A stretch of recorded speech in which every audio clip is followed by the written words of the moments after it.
qui a été torturé, qui a pleuré et qui aujourd'hui ne peut même plus exercer la profession de journaliste. Je vais vous donner les noms demain des journalistes camerounais qui sont perdus parce qu'en fait, ils ont été tués. Ils ont été enterrés nuitamment.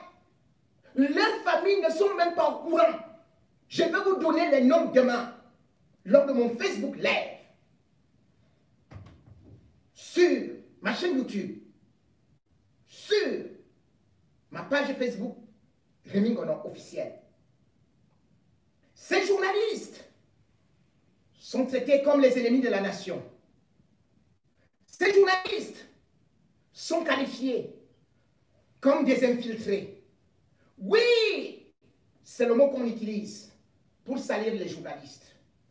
Moi, Jipon Rémi Ngonon, votre serviteur, après avoir combattu 30 ans contre le régime Biya, moi, Jipon Rémi Ngonon, après avoir connu des tortures, des prisons, des arrestations et des humiliations, voilà que monsieur, un franco-ivoirien, qui est arrivé à la révolution le 19 mai 2019, il vient dire, ce monsieur, c'est un infiltré. Je suis déjà infiltré. Calibri Calibro, infiltré. Max Seigneur Ivoire, infiltré. Wamdo, infiltré. Samedi Boston, infiltré. Bref, lui qui est arrivé hier dans la révolution est devenu le professeur de la révolution.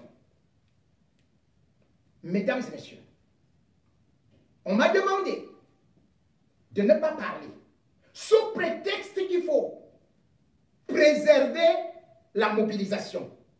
Mais la mobilisation peut-elle avoir lorsque vous avez coupé la tête de tous les dirigeants de la révolution? Lorsque vous avez traité les combattants d'Ignard? Lorsque vous dites que les 577 000 personnes qui sont abonnées sur ma page ou ceux qui dirigent la révolution sont des ignares, sont des infiltrés, sont des traîtres, sont des agents doubles. Quand vous finissez de dire ça, vous voulez encore quelle mobilisation? Vous voulez la mobilisation avec les agents doubles? Avec les infiltrés? Comprenons-nous bien. Aujourd'hui, je vous avais dit, je ne combats pas les combattants. Mais constatez que chaque fois qu'un combattant a été agressé, moi je suis venu le défendre. Vous voyez bien, lorsque ce professeur a été agressé ou alors a été attaqué par d'autres gens qui avaient déjà changé de bord, je suis venu à son secours, louant ses compétences, sa prestance, son élégance. Et je ne change pas. Je l'ai dit. Je le maintiens. Mais est-ce à dire qu'après avoir dit cela, lorsque Sardina, qu'on connaît comme étant des services secrets camerounais, vient m'attaquer, vient attaquer Wonko, vient attaquer les autres, que celui que je défendais hier, depuis plus d'un mois, qu'il se mette à dire, c'est ce sont-là, ces gens, qui sont des infiltrés. Mesdames et messieurs, soyons un peu logiques. Quand les combattants qu'on qualifie aujourd'hui d'ignares chassaient Paul Biya de l'hôtel intercontinental de Genève, ils n'étaient pas des ignares, ils étaient de bons combattants. Vous avez tous applaudi. Si Paul Biya ne vient pas aujourd'hui se soigner avec l'argent du contribuable camerounais, c'est grâce à ces combattants. Lorsque ces enfants se sont levés comme des fourmis magnantes Paul Biya, de Lyon, jusqu'à ce qu'une femme a eu son pied cassé par les gardes du corps de Paul Biya. Vous avez applaudi. Paul Biya a fui. Il n'était pas des infiltrés. Il n'était pas des faux combattants. Il n'était pas des escrocs. Lorsque ces combattants sont allés ici à Paris chasser Paul Biya à l'hôtel, ils n'étaient pas des faux combattants. Ils n'étaient pas des escrocs. Ils recevaient les cours de qui? Bien avant cela. Mesdames et messieurs, comme beaucoup aujourd'hui peuvent me dire, j'ai point, c'est toi qui es ceci, qui est infiltré, qui est ceci.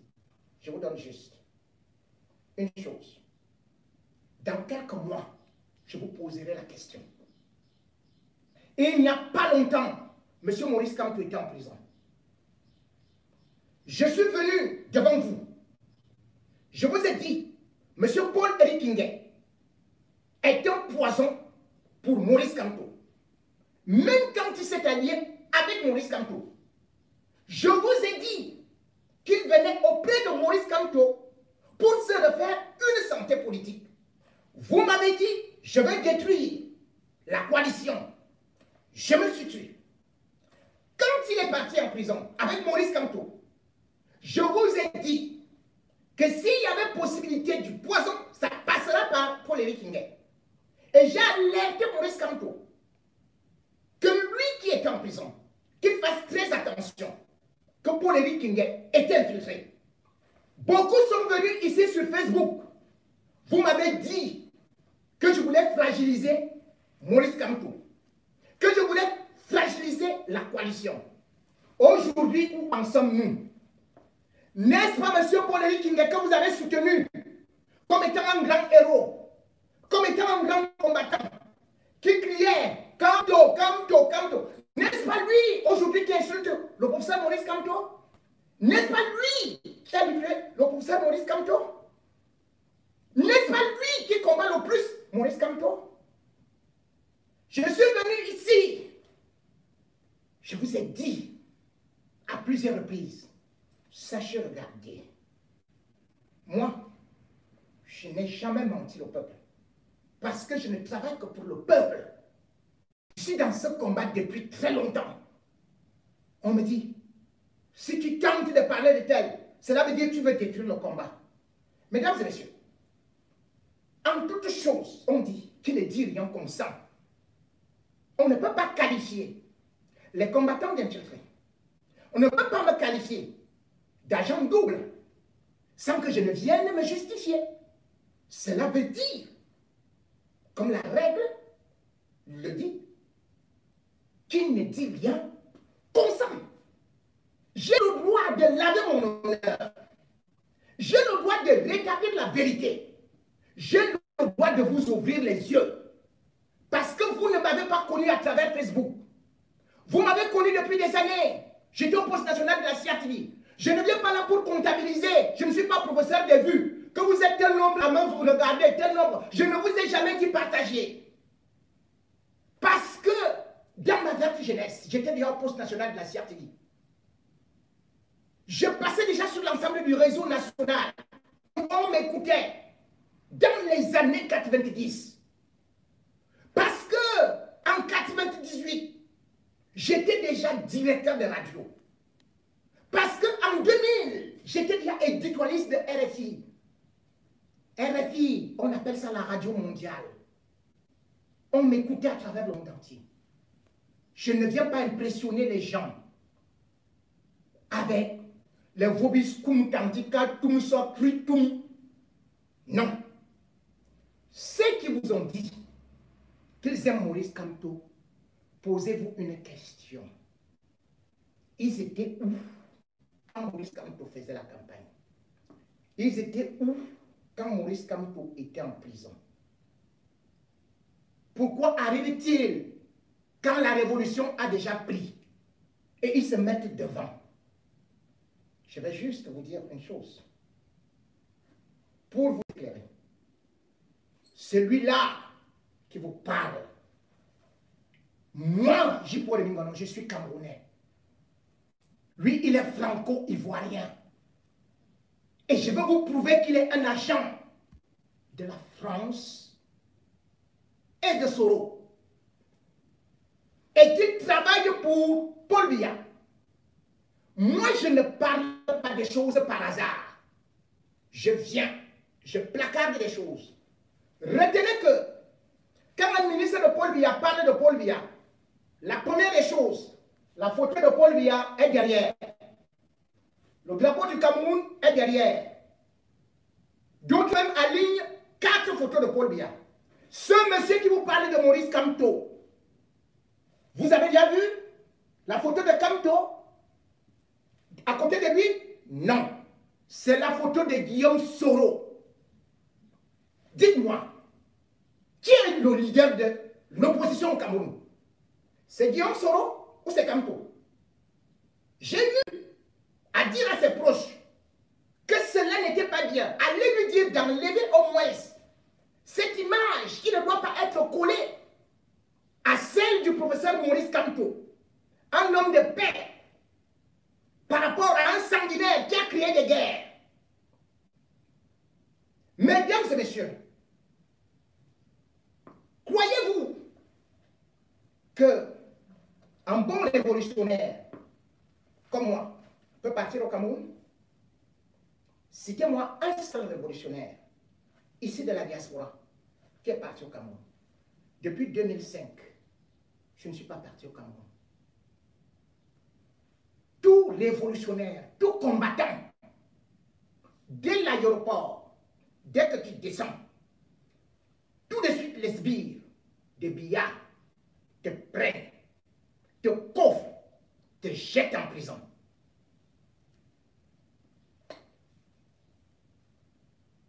Tous ces combattants que vous voyez, que vous appelez des ignares, aucun ne peut mettre pied au Cameroun. Toutes les Amazones sont fichées chez Bangui, à la DGRE et tous les services secrets.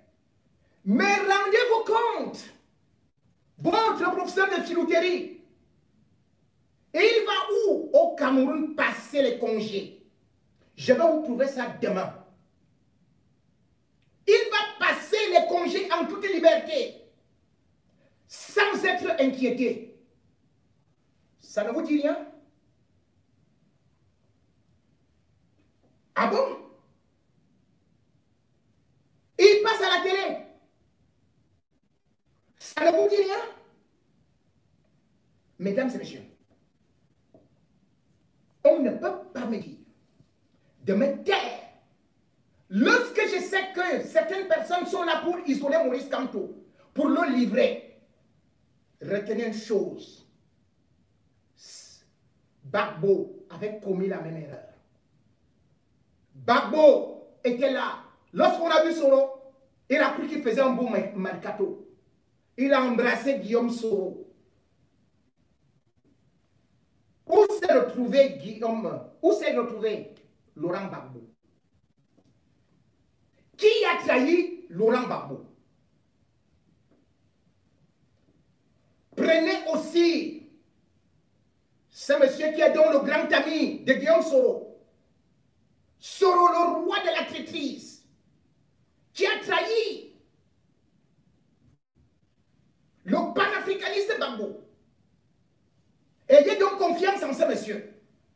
Ayez confiance en ce monsieur qui a soutenu François Compaoré. François Compaoré est celui-là, le frère de Sankara, qui a assassiné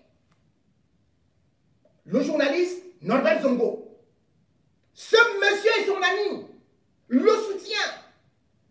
Ce monsieur est l'ami de Blaise Compaoré, assassin de Thomas Sankara. Voilà l'image que vous voulez donner à Maurice Kamto comme son communicateur. Voilà l'image que vous voulez. Dès que je veux parler, moi je parlais des problèmes de la Côte d'Ivoire avant que ce monsieur n'arrive dans la révolution. Aujourd'hui, je suis incapable de parler du Burkina. Je suis incapable de parler de Blaise Compaoré. Je suis incapable capable de parler de Guillaume Soro, de Gbagbo, de Ouattara, juste parce que les gens m'appellent pour me dire, ne parlez pas, ne parlez pas, ne parlez pas. Ça risque de gâter la révolution. Mais je parlais de Gbagbo, de Soro, vous le savez, sur RFI. J'étais à Média d'Afrique. J'avais déjà dit que Gbagbo allait tomber à cause de Soro. Alors, il faut qu'à le témoigner. J'ai fait 10 émissions dessus pour dire Gbagbo ira en prison à cause de Soro. Ce monsieur qui est devant vous, vous allez me dire, lorsque je vous prouverai demain, ce qui se trame avec les services secrets français.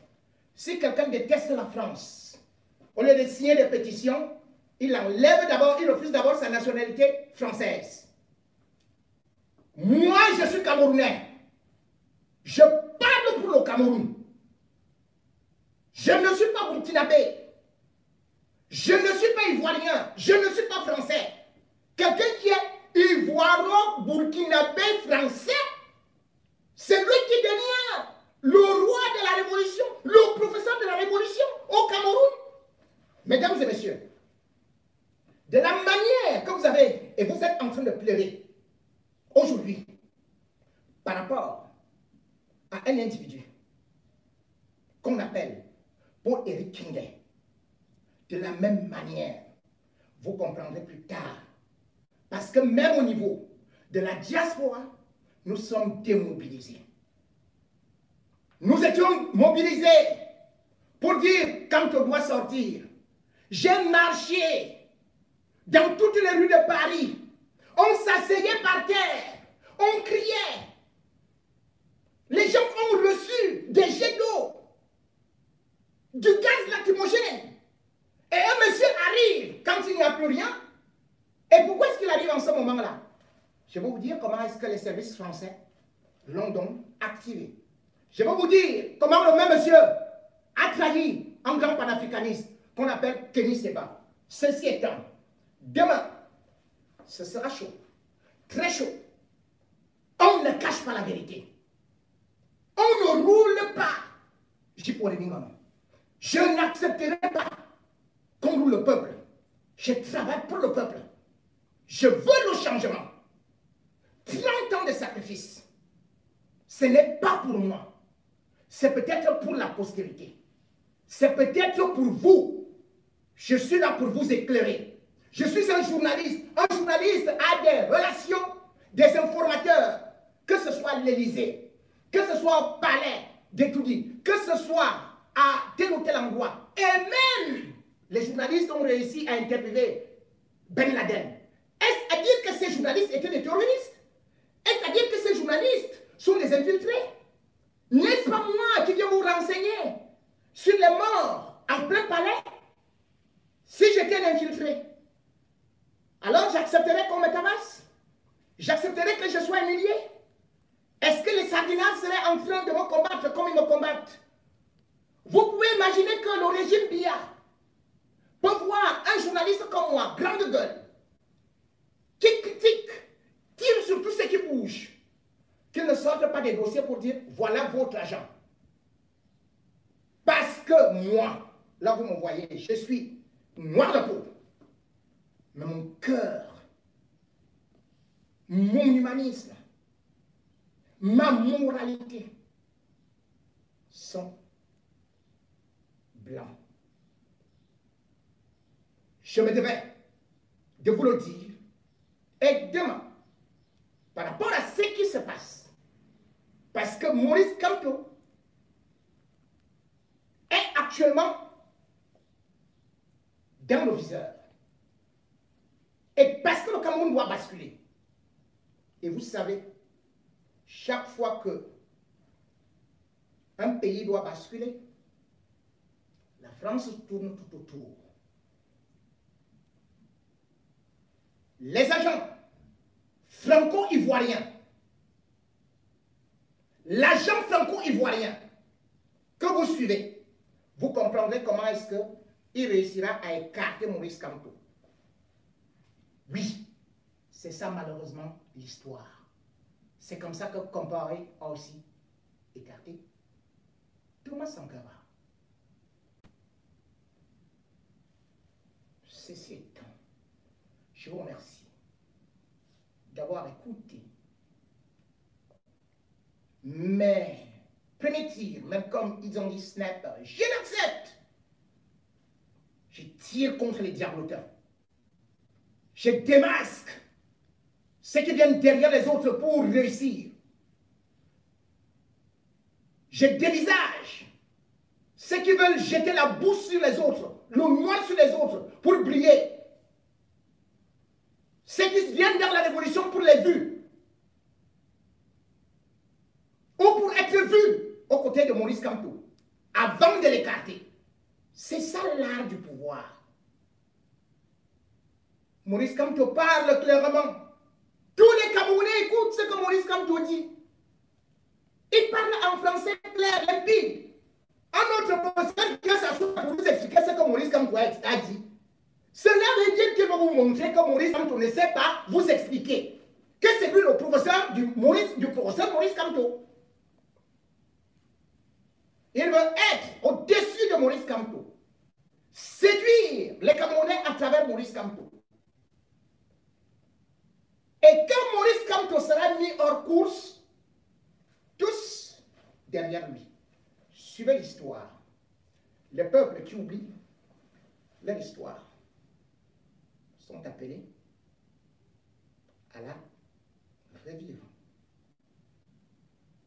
Sur ce, Adam, 18 h, heure de Paris, 17 h, en Afrique centrale, 18 h, en Afrique de l'Ouest, face, tu es mort, pile, je te tue. On m'appelle J. Remingon.